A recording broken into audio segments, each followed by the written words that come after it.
ধানমন্ডির ৩২ নম্বরে অবস্থিত বঙ্গবন্ধুর যে বাসভবন, এটিকে বুলডোজার দিয়ে রীতিমতো গুঁড়িয়ে দেওয়া হয়েছে এবং মাটির সঙ্গে মিশিয়ে দেওয়া হয়েছে।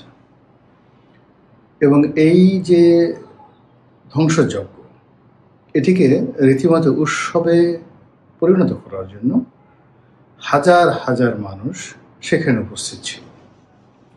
এবং সঙ্গতির কারণে বাংলাদেশে যে বহু মতের লোকজনের বসবাস, তাদের মধ্যে যারা বঙ্গবন্ধু বিরোধী, শেখ হাসিনা বিরোধী, আওয়ামী লীগের যে শাসনামল, সেই শাসনামল দ্বারা নিষ্পেষিত, এবং কিছু কিছু মানুষ রয়েছে যারা সবসময় যে কোনো ধ্বংসযজ্ঞতে তারা তালি বাজায়। এরকম অসংখ্য লোক সেখানে উপস্থিত ছিলেন এবং তারা উল্লাস ধ্বনি দিয়েছেন, সন্তুষ্টি প্রকাশ করেছেন এবং শেখ হাসিনার এবং তার পরিবারের ১৪ গোষ্ঠী উদ্ধার করেছেন। আবার ওখানে যারা উপস্থিত তারা কেউ কেউ সেখানে গণ টয়লেট বানানোর কথা বলেছেন, কেউ মসজিদের কথা বলেছেন, কেউ আবার জুলাই আগস্ট বিপ্লবের যে শহীদান তাদের বাসভবন নির্মাণের কথা বলেছেন। তো এই পর্বটি এখানে শেষ হয়ে গেছে। তারপর দ্বিতীয় যে অংশটি ঘটেছে সেটি হলো শেখ হাসিনার স্বামীর যে ভবন বা বাসভবন ধানমন্ডিতে, সুধা সদন নামে যেটি পরিচিত, সেখানে আগুন লাগানো হয়েছে। কিন্তু ইতিমধ্যে যে খবরটা আমরা পেয়েছি সেটি হলো সারা বাংলাদেশের অনেক জায়গাতে, বিশেষ করে বরিশালে আমির হোসেন আমু, তারপর আব্দুর রফ সেনিয়াবাস সাহেবের যে পারিবারিক বাসভবন, যেটি আবুল হাসনাত আবদুল্লাহ এবং তার ছেলে সাবেক মেয়র সাদিক আবদুল্লাহ থাকতেন, সেখানে বুলডোজার বা ভেকু লাগিয়ে সেটিকে ভেঙে চুরমার করে দেওয়া হয়েছে। এর বাইরে যেটি হয়েছে সেটা হলো মাহবুল আলম হানিফ, কুষ্টিয়াতে তার যে বাসভবন, সেটাতেও ধ্বংসযজ্ঞ চালানো হয়েছে। এবং আজকে ফেসবুকে দেখলাম, সত্য মিথ্যা জানি না, জনাব ওবায়দুল কাদের বাড়িতেও একই রকম ধ্বংসযজ্ঞ চালানো হচ্ছে বা হবে, এরকম কথাবার্তা। এরপর এই যে যা কিছু হয়েছে, এটা নিয়ে মানুষের মধ্যে যারা এই কর্মকাণ্ড করেছে তাদের মধ্যে একটা ঈদের উৎসব বা আমেজ কাজ করছে এবং তাদের সাহস এবং শক্তি অতীতের যে কোনো সময়ের চাইতে এখন তুঙ্গে। এবং তারা তাদের এই কাজের সফলতা তারা বাংলাদেশের আনাচে কানাচে ছড়িয়ে দিতে চায়। ফলে আওয়ামী লীগের যে সকল দোসর রয়েছেন, যারা গত 15টি বছর ধরে মানুষের বিরক্তি, মানুষের অশ্রদ্ধা এবং মানুষের বদদোয়ার উপলক্ষ ছিলেন, সে সকল মন্ত্রী, এমপি, আমলা কামলা টার্গেট করে করে তাদের বাড়িঘর আক্রমণ চালানো হবে বা হওয়া উচিত, এই ধরনের প্রচার এবং প্রোপাগান্ডা চলছে। তো ধরুন, সে অর্থে যদি বাংলাদেশের ৩০০ জন সংসদ সদস্য যারা আছেন তাদের বাড়িঘর, যে সকল সচিব ছিলেন, আইজি ছিলেন, তারপরে সেনাবাহিনীর যে সকল কর্মকর্তা ছিলেন, বিশেষ করে যারা ডিজিএফআইয়ের কর্মকর্তা ছিলেন, এনএসআইয়ের কর্তা ছিলেন, পুলিশের বিশেষ বিভাগের কর্মকর্তা ছিলেন, যেমন হারুন, বিপ্লব কিংবা হাবিব অথবা বেনজির, তো তাদের বাড়িঘরকে টার্গেট করে যদি আগামী এক সপ্তাহের মধ্যে এইভাবে আক্রমণ চলে, এটাকে আপনি কি বলবেন?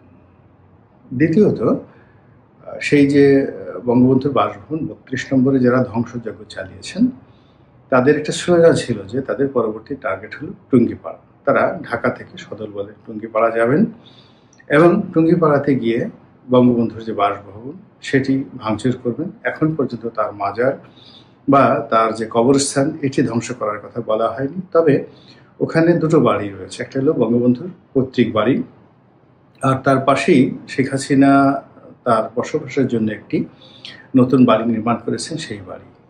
এর বাইরে সেখানে শেখ সেলিম সাহেবের বাড়ি আছে, পরশ তাপসের বাড়ি আছে কিনা আমি বলতে পারবো না। তো এই যে টুঙ্গিপাড়াতে যদি ভাঙচুর হয় এবং ঢাকা থেকে যদি হাজার হাজার মানুষ বাস ট্রাক ভরে সেখানে যায়, তো সেই পরিস্থিতি আগামীতে কিভাবে সামাল দেওয়া হবে সেটি নিয়ে হয়তো আইন শৃঙ্খলা রক্ষাকারী বাহিনী তারা চিন্তা ভাবনা করবেন। এখানে আমি আমার আলোচনাকে দুটো অংশে আমি বিভক্ত করতে চাই।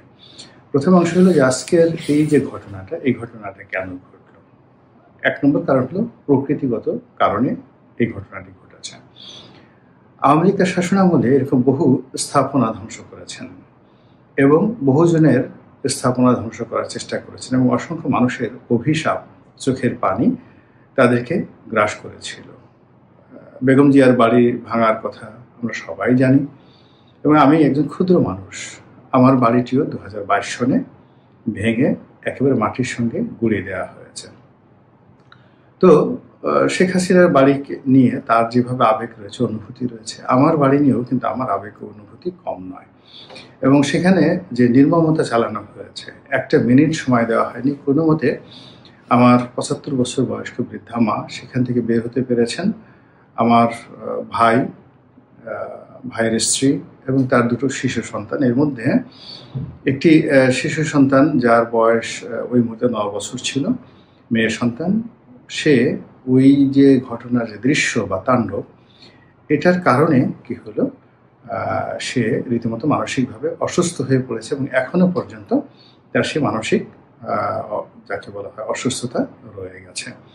দ্বিতীয়ত, আমার যে ঘরে সেই 60 সন থেকে আজ অবধি পরিবারের অনেক মূল্যবান জিনিসপত্র সেখানে ছিল, টাকা কড়ি, সোনা গহনা অনেক কিছু ছিল। তো সেইগুলো লুটপাট করার জন্য বিশেষ লোকদেরকে ভাড়া করে আনা হয়েছিল, প্রায় 100-150 লোককে ভাড়া করে আনা হয়েছিল এবং বুলডোজারের সাথে আবার হাতুড়ি দিয়ে এই বাড়ির ইট পাথর ভাঙার জন্য আরও 100-150 লোক ভাড়া করে আনা হয়েছিল এবং পুরো ঘটনা ঘটানোর জন্য প্রায় 200-300 পুলিশ সেখানে দাঁড় করিয়ে রাখা হয়েছিল।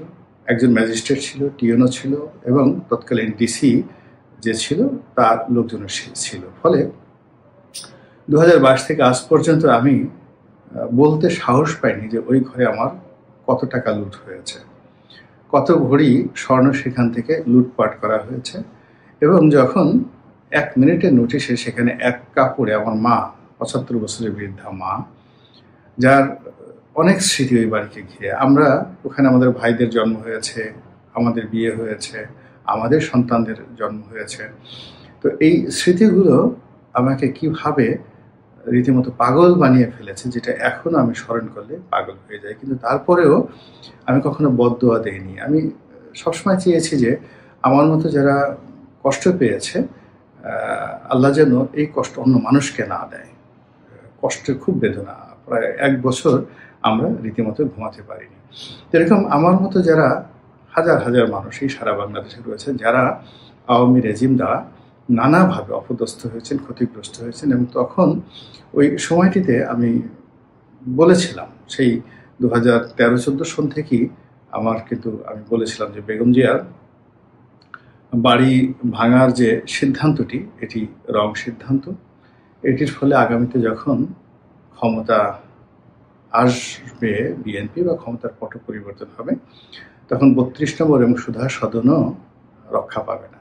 শেখ হাসিনার জমানাতে এই কথাগুলো বহুবার আমি লিখেছি এবং বলেছি। এবং একটা সময় যখন সিদ্ধান্ত হলো শহীদ প্রেসিডেন্ট জিয়াউর রহমানের মাজার যেটি আছে ওটা ওখান থেকে সরিয়ে অন্য জায়গায় নিয়ে যাওয়া হবে, তখন আমি বলেছিলাম যে এই কাজটি দয়া করে করবেন না, এটি হারাম, এটি কবিরা গুনাহ, এবং এই কাজ যদি করা হয় আগামীতে বঙ্গবন্ধুর মাজারেও কিন্তু আক্রমণ চালানো হবে।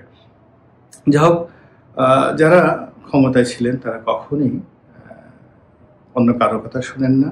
তাদের মতের বিরুদ্ধে কেউ কোনো কথা বললে কিংবা তাদের চিন্তা এবং আদর্শের বাইরে কেউ কোনো কথাবার্তা বললে তাদেরকে তারা গণশত্রু হিসেবে ধিক্কার জানায়। ফলে আমার অবস্থা আওয়ামী লীগে তখন ওইরকমই ছিল।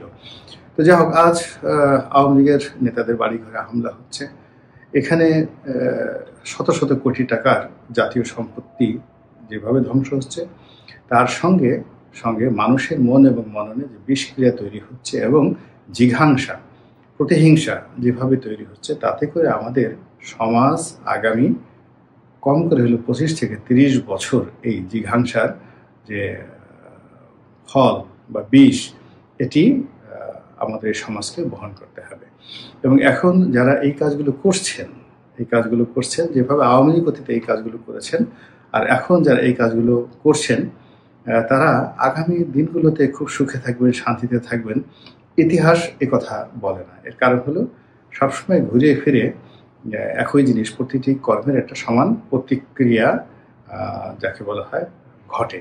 আগামীতে যদি বিএনপি বা আওয়ামী লীগ যারাই ক্ষমতায় আসুক, তারা যদি আজকের এই ঘটনাটিকে ক্ষমা করে দেন, ক্ষমা সুন্দর দৃষ্টিতে দেখেন, তাহলে সেখানে হয়তো একটা, যাকে বলে আল্লাহ রাসূল যেভাবে মক্কা বিজয়ের পর একটা ইতিহাস রচনা করেছিলেন, ওইরকম একটা ইতিহাস রচিত হতে পারে। কিন্তু যদি ক্ষমা করে দেয়া না হয়, তাহলে মানব সমাজে যে বিশৃঙ্খলা আগামী দিনগুলোতে অক্টোপাসের মতো আঁকড়ে ধরবে, যা কিনা আমাদের এই জাতিটিকে বহুলাংশে পিছিয়ে দেবে। ফলে এটি আগামী দিনের জন্য একটি ব্যাড সিগন্যাল।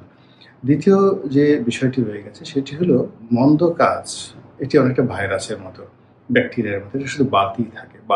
ভালো কাজ কিন্তু সাধারণত ওভাবে বাড়ে না, কিন্তু মন্দ কাজ এটি বাড়তে থাকে। কাজেই এই যে জিনিসগুলো ঘটছে বা ঘটতে যাচ্ছে, সেই বিষয়গুলোর ব্যাপারে রাষ্ট্র কেন অসহায় এবং রাষ্ট্র কেন এখানে গুরুত্বপূর্ণ ভূমিকা পালন করতে পারছে না। যেমন ধরুন, শেখ হাসিনা বেগম জিয়ার বাড়িটি ভেঙে ফেলেছে, এখন সেটা রাষ্ট্রীয় সিদ্ধান্তে, রাষ্ট্রীয় মেশিনারিজ ব্যবহার করে করা হয়েছে। ফলে সেখানে কিন্তু মব হয়নি, বিশৃঙ্খলা হয়নি, এবং ওটার সূত্র ধরে বিএনপির অন্য কোনো নেতাদের বাড়িতে কিন্তু আক্রমণ চালানো হয়নি, কিংবা বিএনপির লোকজনও কিন্তু আওয়ামী লীগের নেতাকর্মীদের বাড়িঘরে আক্রমণ চালায়নি।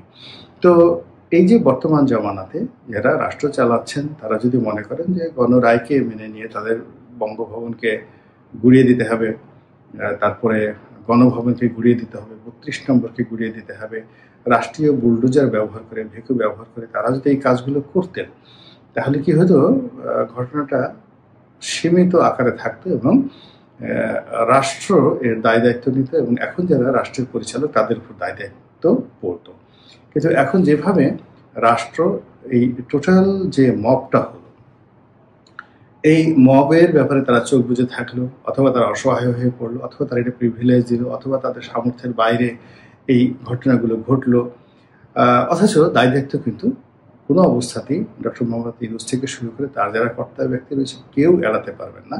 অধিকাংশ এর সঙ্গে হাজার হাজার হাজার হাজার মানুষকে সংযুক্ত করে দেওয়া হলো। এবং আজকের এই যে প্রযুক্তির যুগে কারা কারা সেখানে গিয়েছেন, কি কি কর্ম করেছেন, কিভাবে হয়েছে, সব কিছু রেকর্ড এটি দেশ বিদেশে ছড়িয়ে রয়েছে। ফলে এই রেকর্ডগুলো যখন যে যেভাবে দেখবে, তার মনের মধ্যেই তখন প্রতিহিংসা বা জিঘাংসা জাগ্রত হয়ে যাবে। কাজেই যা কিছু হয়েছে, যে ক্ষতি হয়েছে, সেই ক্ষতি আমরা আর পূর্ণ করতে পারবো না, কিন্তু এই ধরনের ক্ষতি যেন আর না হয় সে ব্যাপারে রাষ্ট্রকে এগিয়ে আসা উচিত, সরকারকে এগিয়ে আসা উচিত। আর এখানে বাংলাদেশে যাওয়া হয় এরকম বড় বড় দুর্ঘটনার মাধ্যমে সবসময় একটা ক্ষমতার পট পরিবর্তন হয়। একটা সময় দেখা গেল 1956 এবং 57 সনে সারা বাংলাদেশে এভাবে বড় বড় পাট কলে, পাটের গুদামে, জুট মিলে, তারপরে টেক্সটাইল মিলে একটার পর একটা আগুন দেওয়া হচ্ছিল, এবং সেই আগুনের প্রেক্ষিতে কিন্তু ভারতের মদদে কেউ কেউ বলে এই ঘটনাগুলো ঘটিয়েছে, কিন্তু আলটিমেটলি দেখা গেল যে পাকিস্তানের কেন্দ্রীয় সরকারে এই প্রথম সামরিক শাসন আসলো। তো ওই যে সামরিক শাসন এসেছে 1958-এ, এখনো পর্যন্ত কিন্তু পাকিস্তান সেই সামরিক শাসনের অভিশাপ থেকে বেরোতে পারেনি। তো কাজেই আমরা যদি একটি ব্যর্থ রাষ্ট্রের দিকে এগোই এবং আমাদের ঘাড়ের উপর যদি একটি সামরিক শাসন দীর্ঘমেয়াদে চলে আসে, তাহলে আলটিমেটলি আজকের যে উল্লাস, সেই উল্লাসের কিভাবে সেটি যে কান্নায় পরিণত হবে, এটা কেবল আগামী দিনই দেখা যাবে।